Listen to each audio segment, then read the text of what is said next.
Ashamaar kafuunii akkam jirtanii kabajamtoota fi jaalatamtoota chaayinaala ayyaantu asallaa jiru jalatti argamtan nagaan koo bakka jirtatti sinaa qaqqabu baga jiraattanii baga eeggamtanii yoo na eegdan egaa ka har'a mooyyuu mana namaa meeshaalee galchuu deemee waan ajaa'ibaa wayii waan dinqisiifadhe wayiin qabadhee kara keessan asuma meeshaaleen mana keessattoo galee hoo bareedinni isaa maal fakkaata meeshaalee yeroo kan viidiyoo sinirratti hojjedhe mana geesse.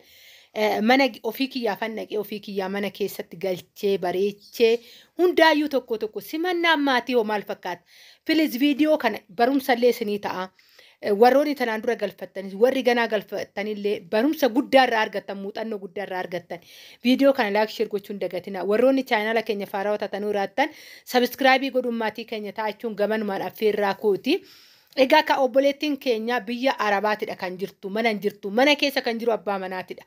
Abbaan manaa simannaa maaliin nu godhe fuula abbaa manaa maal fakkaata simannaan namoonni wajjin jiran hawaasni ollaan maal fakkaata kan jedhu asuma manni ishiitillee maal fakkaata kan jedhu hunduma isaatu viidiyoo kana keessatti isin argisiisa. Warroonni mana keessan yeroo baay'ee sodaattanii shakkii adda addaa keessa seentanii asumaan barumsa guddaa fi muuxannoo guddaa isinii ta'adha. Meeshaaleen obboleettii keenya manni ishiin wakki sodaatte egaa ka daa'ima taphachaa jira bakka kanatti daa'ima xiqqaadha waan ta'eef dhiifama isiniin jechuun jaaladha. Asumaan asirratti akka argaa jirtan kana meeshaalee fide wanni keessaa gadi baase tiibirra ta'e wanni irratti xarabbeezarra teechisee jechuudha akka argaa jirtanii.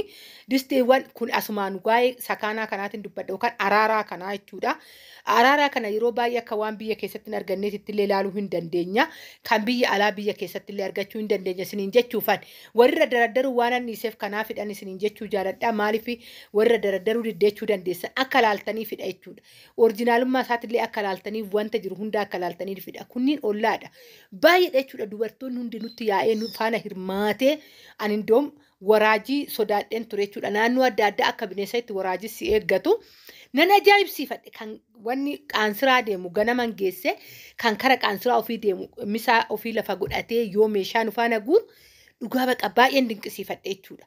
Dhugaa ani eessa geessitee hojjetan asuma Adaamaa keessan geesse. Ani umman Adaamaa kanaa yeroo tokko jechuudha waan addaa wayii natti fakkaata dhiifama naa godha waan keessa jiraattuuf ayyaantuun akkatti dubbatte naan hin jedhina jechuun tibibbirii isaatiifan dinqisiifadhe malee hawaasni keenya simannaadhaaf tokkoffaa mudoo tokkollee hin qaban jechuudha. Namni keenya nama simachuudhaaf keessummaa simachuudhaaf akka wanni itti addunyaa irrattuu kan beekameef kaakan isuma keessan immoo olloonni yaa'anii dubartoonni yoo meeshaa akkatti nafaana baatan baay'ee tokko dinqisiifadhe. Egaa ka mana obboleettiitti yaa meeshaa naa qaba jettee yaan koottu mana hunda laalechaa obboleettiin natti dawwalaa turte mana akkamii ijaare abbaan mana waan ajaa'ibaa tokko jechuudha. Oddoon keessi liishoodha. Hababaan inni dhaabi oddoo keessa jechuudha. Dubartiitu jira fakkaata malee dhiiran mana kana keessa jira sanitti fakkaatu. Waan inni bareechu oddoon inni akkaataan qulqullina oddoo mana oddoo waan addaadha. Baay'ee tokko dinqisiifadhe. Kunillee hin jira nama jechisiisa. Hin hojjeta hin xaara. Waan nama ajaa'ibu keessa jechuudha. Dinqisiisan mana kana keessatti dinqisiifadhee fi muudannoon ana tanaan dura meeshaa gaafan geessu na mudate.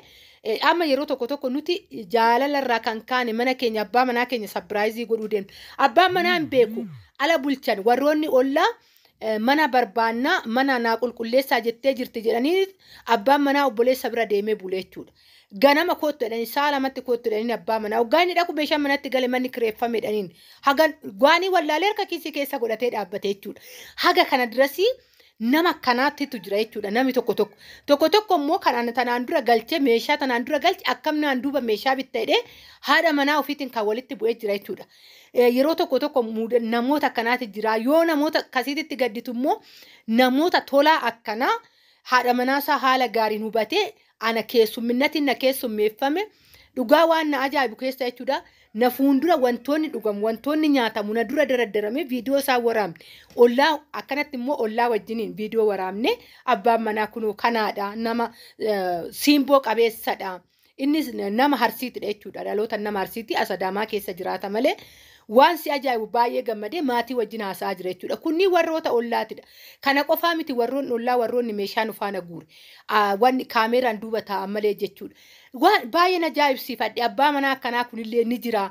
Isinillee warroonni abbaa manaa keessa sabiraayizii gootan dursaa akkaataa sabiraayizii barsiisaa namni tokko aaree kan lolee hin jira galchee fi ani abbaa manaa kootina walitti bu'e kan naan jette hin jirtu jechuudha. Muudannoon akkanaallee hin jira kun amma baay'ee dinqisiifatee ishiittuu bilbilee ani kanan eegne hiriyaan tiyyeen dhufti yoonaan jettu ani siruma callistee mana akkaataa ilaaluu dhufti natti fakkaatee hunda jechaanii ture jechuudha. Haadha manaa isaatiin ana bira taa'etu. Maatiin isaatu viidiyoodhaan bilbilee maatiin isaatu mana keessa ilaalanii baay'ee dinqisiifachaa turan jechuudha. Tokko namoota akkanaa maatii akkanaati jira maatii eebbifamaanii ollaa eebbifamaan isin jechuu jira har'a hedduu tokkoon itti gammadee akka argaa jirtan manni oddoon viidiyoo waraabuun xiqqoo wani natti jedhe malee meeshaaleen haala kanaan bareedee taa'etu jira. Meeshaaleen maal irratti bareedaa hojjetan gaafa biiffee galeedha meeshaan siimboo qabaachuusaa biiffeen keessan bareeduusaa kan beektaniin gaafa galeedha meeshaan obboleettii keenyaa hin xumuramne ayyaana kanaan naagaluu qaba jetteeti malee ganaa biiffeen guutasiniin jechuun jaaladdaa.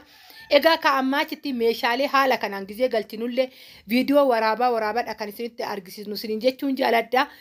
Wanni kana chaayinaala kana isin sheer godhaa hiriyoota keessan biraan gahaa warri yaada qabda saanduqa koomentii jalatti naa barreessuun dagatina hedduun isin jaaladha hedduun isin kabajaa asitti bakka kanatti haga dhumaa laalaa bunni oggaa daffuu argitanii simannaa nyaanni qophaa'e ani nyaataa fi waan tokko hin waraabne malee wanna nyaatamuu fi wantoota dhugamu kan akka laslaastaa waraabne malee buna waraabee jira akkanatti bakka jala deemtee ijoolleen hundi bakka meeshaa qopheessa fi asitti ishiin buna dhiyeessite buna nuu daffistee nu keessummeessite jechuudha.